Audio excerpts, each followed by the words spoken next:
Dito sa gilid.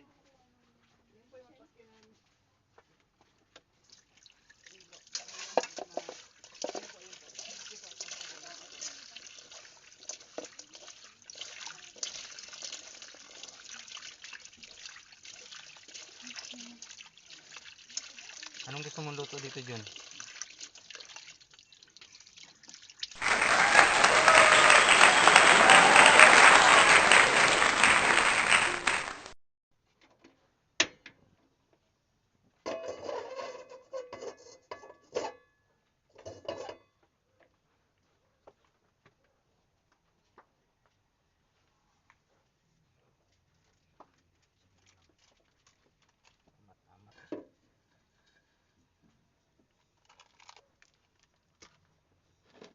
Ay, nabili ng dagdag ng paminta.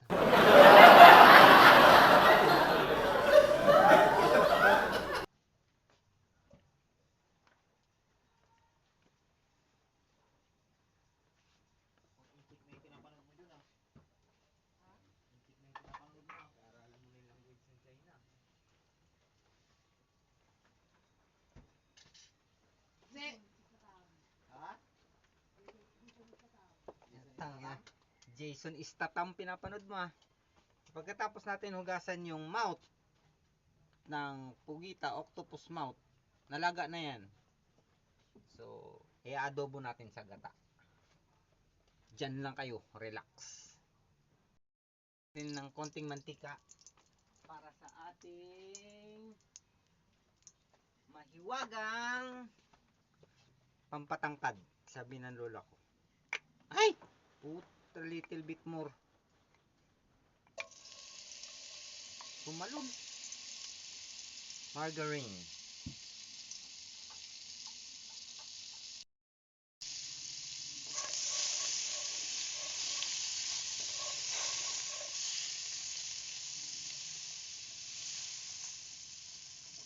Pampanian.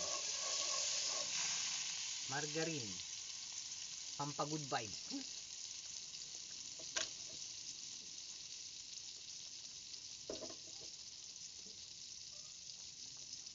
Tapos siyempre lulutuin natin ang margarine. Tunawin natin margarine. So, ready natin ang ating bawang. Simple lang yan. Bawang at sibuyas, sili lang yan. Dahil hindi tayo nakabili ng luya.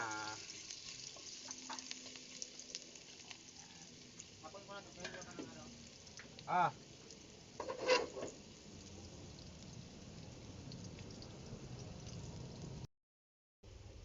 So, golden brown. Pagtapos ng golden brown, susunod na natin itong ating sibuyas.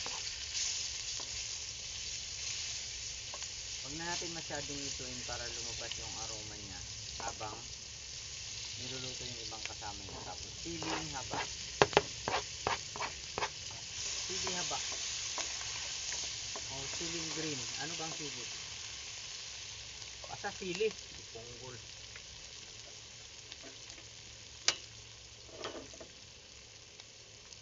Tapos konti lang.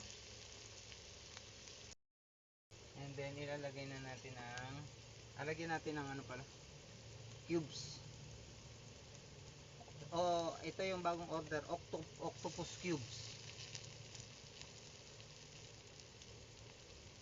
Kung meron kayo mabibili diyan na octopus cubes, yan ang mas masarap kasi octopus yung niluluto natin, so octopus cubes ang gagamitin natin. Tapos yung mouth, octopus mouth or bunganga ng mga marites. Yan. Ang bunganga ng marites yan. Igisa lang natin ng iano lang natin ng konti. Nalaga na rin to, naluto na. So papalambutin lang natin siya mamaya ng konting gata. Pero lulutuin pa natin ito. So hintayin natin ng 3 days. Hintayin natin 3 days. So after 2.5 days, check natin, baka masunog eh. Konting halo pa. Baka masunog tayo. Medium lang yung apoy. Medium. Or yung apoy niya medyo Filipino size lang. Filipino size lang ang apoy. So, takpan natin ulit. Tapos balikan natin siya after 1/2 day. So, medyo pag natuyo-tuyo na, tuloy natin konti. Kasi may tubig pa naman siya konti. Kaso lang, ano natin yung apoy para mas mabilis. So, kailangan natin magdagdag ng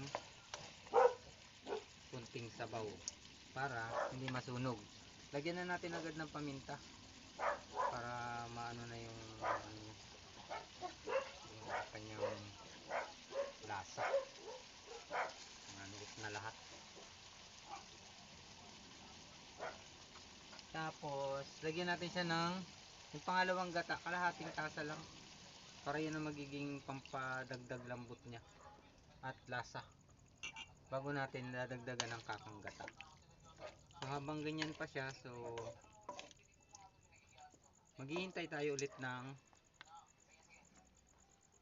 another 3 days.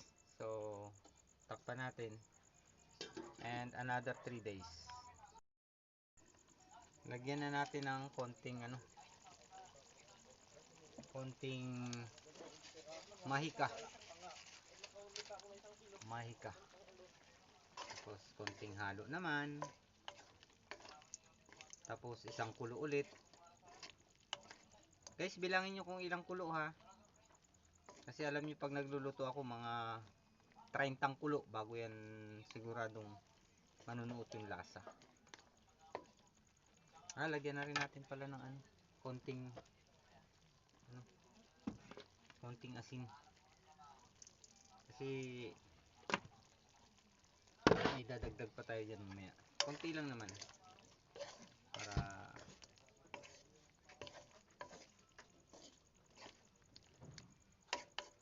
so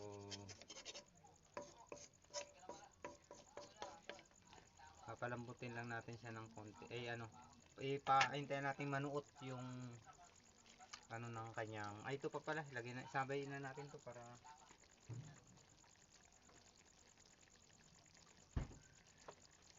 para astig. Para astig. So hindi naman natin lalahatin. Oyster, ito subok na matatag sa lahat ng lutuin. The best. Mamasitas, baka naman. Tuloy na natin ng konti. Tapos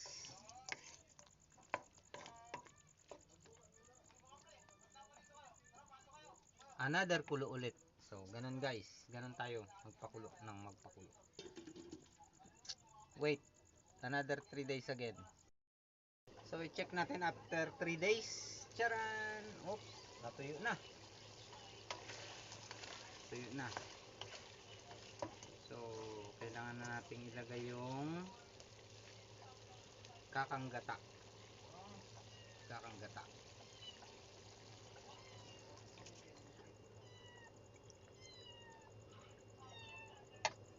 And then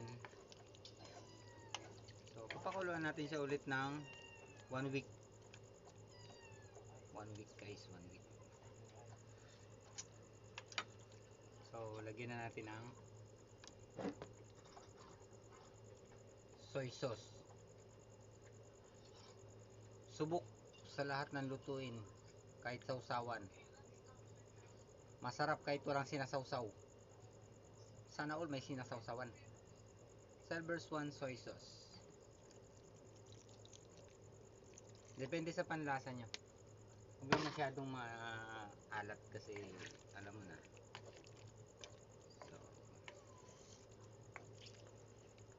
So papakuluan na lang natin to, tapos lalagyan natin ng konting suka. Ipapahuli natin yung suka kasi baka kumunat ng gusto yung ating bunganga ng mga marites.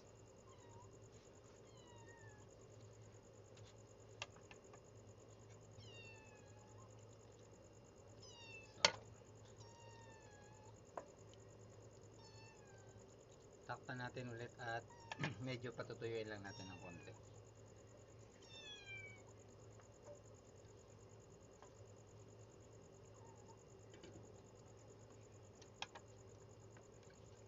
Pabalikan natin mamaya.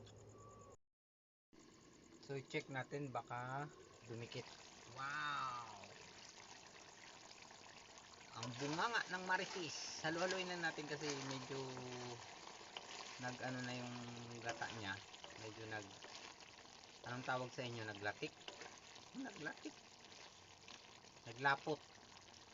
So kailangan nating haluin kasi yung ilalim. Baka dumikit.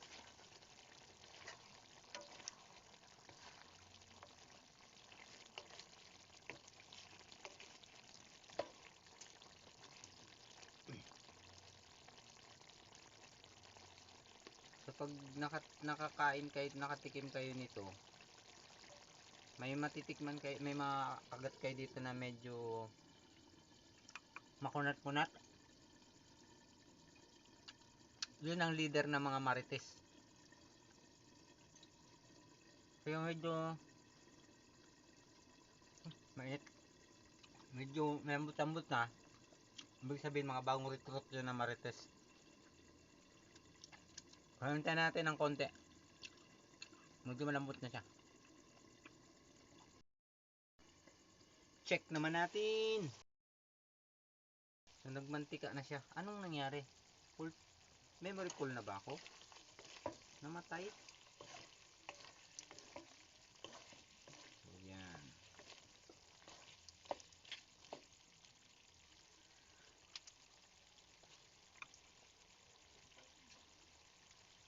So, wait lang.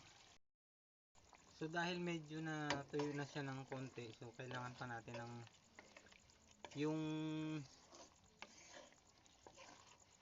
yung tender ng pagkagat mo ay hindi pa natin nakukuha. So, dadagdagan natin ng konting tubig pa. Mainit na tubig ang ihahalo nyo agad kasi para hindi na siya magbalik sa lamig ulit, para dire-diretso yung init niya. So yung tipid mo sa gas hindi mo na kailangan pakuluin ulit kasi paglagay mo mainit na, so konti na lang yung ano niya. So pagkatapos nito ay tikiman time. So after 3 days at 30 kulo, so tikiman na guys. Wow, sarap. Kung hindi pa kayo nakakain ng mouth ng octopus, try nyo. Ito galing to sa kaibigan natin, kumpare. Shout out kay paring John Paul, kay paring Pax at Tiwela. Salamat sa mga bunganga ng marites. So guys, tikman natin kung ano yung sinasabing marites mouth.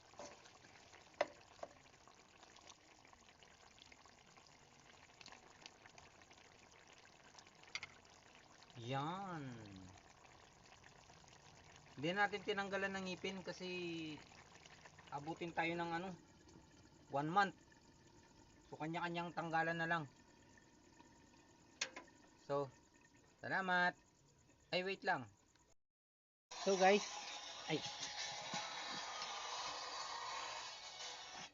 tignan natin habang nagmo-movie marathon. So ito na siya. Ang bunganga ng marites. Tignan natin. Mainit-init.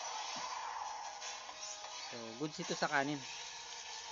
Kaya yung sauce niya. Magalit na magain. Ako. Kasanggalin nyo yung ngipin niya. Ngipin yan.